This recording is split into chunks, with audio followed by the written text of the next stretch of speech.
What are the 5 main drivers of employee retention?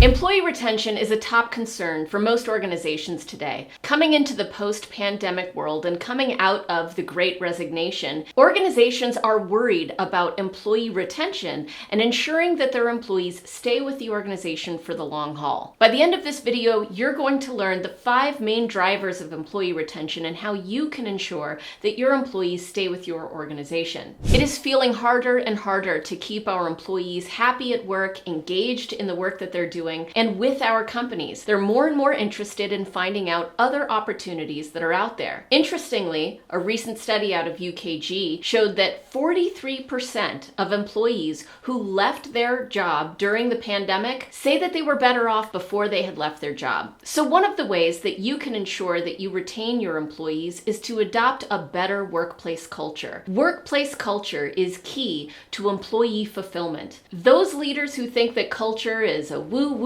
kind of intangible thing are failing to leverage culture to not only drive results, but also to drive employee retention. So if you're struggling with employee retention, watch this video to find out exactly how you can engage your employees in a way that keeps them at your organization. A Gallup study showed that in the US alone, turnover has been costing US businesses over $1 trillion a year. But for most organizations, the cost to replace an employee is 6 to 9 months of that employee's salary. So it's very expensive for organizations. And their best bet is to follow these 5 steps to retain their employees and make sure that they are feeling fulfilled at work and the organization is able to hit their goals at a low cost. The purpose that I connect with is to unleash the power of your culture to inspire businesses and people to reach their full potential. If that purpose resonates with you, then like this video and subscribe to our channel to get more tips on how you can leverage culture to drive results and employee fulfillment.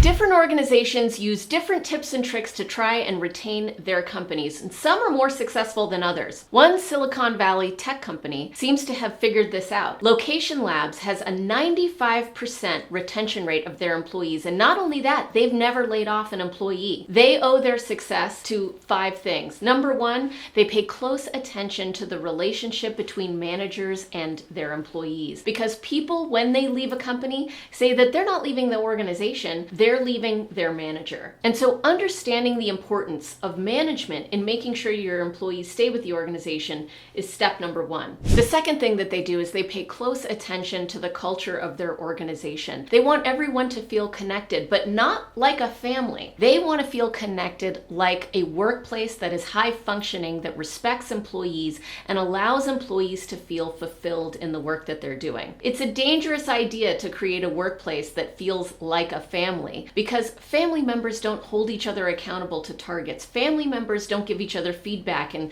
set performance goals. Family members aren't operating a business. It's a different dynamic, and it should not try to be replicated in your workplace culture.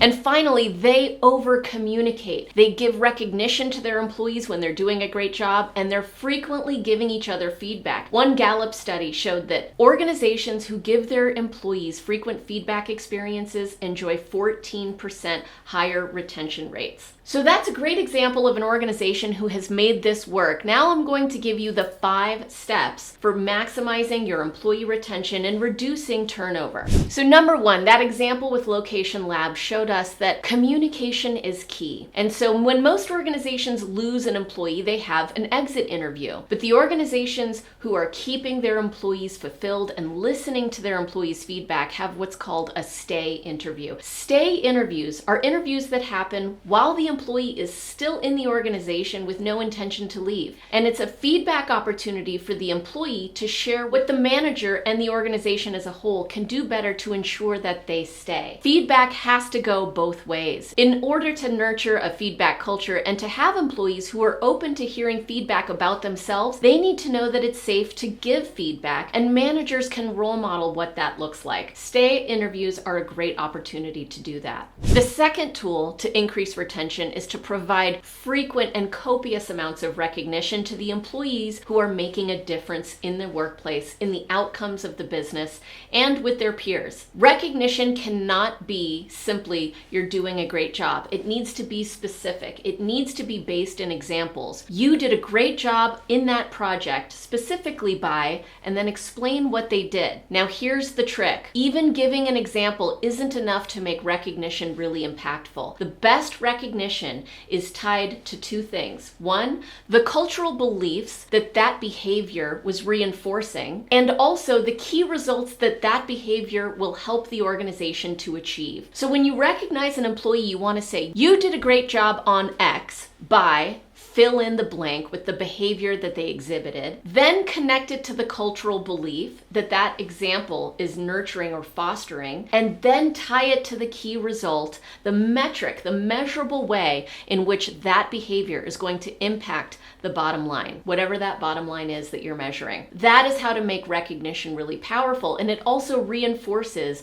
more of that behavior in the future. The third key to employee retention in a post-pandemic world is flexibility. Being flexible about schedules and about where an employee can work is key. Many employees have seen that working from home is possible, and they've embraced the virtual work environment. Organizations who can let their employees work from home should create opportunities for that to happen so that employees can balance their home and their work life. Flexibility isn't just about where you work, it's also about when you work. Organizations are realizing that we don't all have to be operating on a 9 to 5. Logging in early, logging in late, being able to take off in the middle of the day to go to a doctor's appointment or a soccer appointment or to pick up your kids from school allows employees flexibility that they have been craving for so long. That also allows them to get their work done in the time that works for them. One way to make sure that this is working for both the organization and the employee is to remember that employees' value is not in the hours that they sit at their desk. The value is in the outcomes that they are producing. And so managers should be measuring an employee's value in the outcomes that they are achieving. And that means setting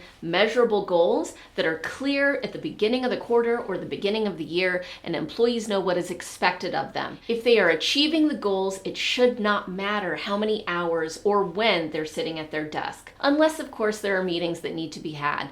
And that is part of the negotiation of creating flexibility that works for both the company and the employee.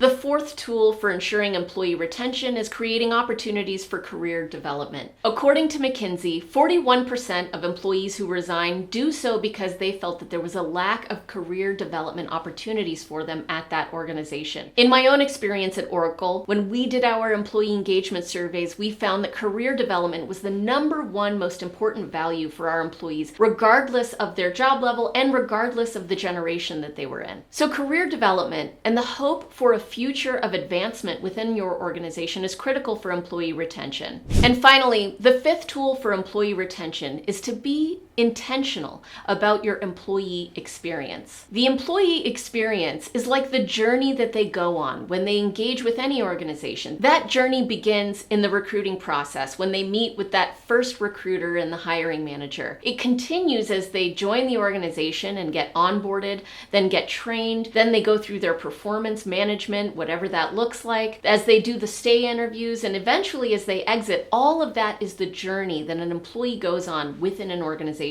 It's critical to be thoughtful and intentional about every moment in that employee experience. If you haven't already, map out what that journey would ideally look like and create consistency in the processes that align with the strategic goals that you have so that every employee has the same experience and it's one that was crafted intentionally rather than accidentally. Those are the 5 tools for how to focus on employee retention and hopefully reduce turnover. If you'd like more information on how to nurture a culture that increases your employee retention, then I have a gift for you. You can go to gift.culture.io, or you can click on the link below in the description and get some of our research around workplace culture, how you can drive results and employee retention by creating intentional experiences for your employees.